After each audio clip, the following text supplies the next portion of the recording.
Hello everyone, আসসালামু আলাইকুম। আশা করি সবাই ভালো আছেন। আল্লাহর রহমতে আমি অনেক অনেক ভালো আছি। কারণ হচ্ছে আমার ছোট্ট বেলকুনির ভিতরে আমি একদম ফ্রেশ সবজি লাগাইছিলাম। স্পেশালি হচ্ছে লাল শাক। এই লাল শাকটা আমার বাসার সবাই পছন্দ করে, নাফিসাপুরিও পছন্দ করে। তো ফার্স্ট টাইম ট্রাই করছিলাম, আলহামদুলিল্লাহ পারফেক্টভাবে অনেক সুন্দর করে সবজি আসছে। এবং স্পেশালি আমি আরেকটা দেখাই, এই যে এটা সম্পূর্ণটা কিন্তু লাল শাক। এগুলো সব এখন খুব সুন্দর করে আমি তুলে ফেলাবো, কারণ এই টপেরগুলা একদম পারফেক্টভাবে অনেক বড় বড় হয়েছে। আর এটা আজকে ফ্রাইডে স্পেশালি চিংড়ি মাছ দিয়ে রান্না করা হবে। এখন সব শাকগুলা তুলে ফেলবো।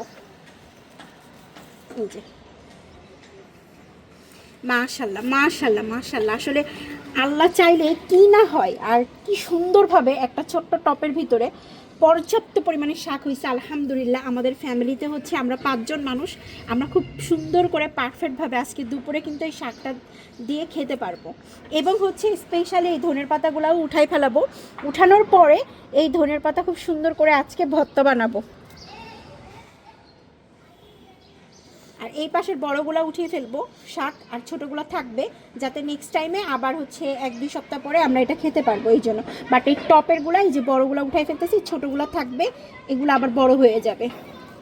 মাশাল্লাহ মাশাল্লাহ, মানে একটু বিচি বেশি দেওয়া হয়ে গেছে দেখে একটু শাকগুলো একটু বেশি উঠে গেছে। এই যে এগুলো উঠাই ফেললাম, এখন আবার এই ছোটোগুলো আস্তে আস্তে বড় হবে।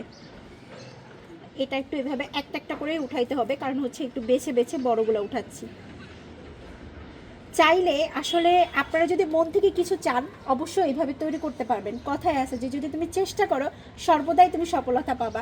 সো চেষ্টা করার পরে শুকুর, আলহামদুলিল্লাহ আলহামদুলিল্লাহ, আল্লাহর রহমতে আমার এই ছোট্ট বেলকুনির ভিতরে কি সুন্দর আমি শাক হয়েছে। আপনারা চাইলেও ট্রাই করে দেখতে পারেন। সবাই ভালো থাকবেন, আল্লাহ হাফেজ।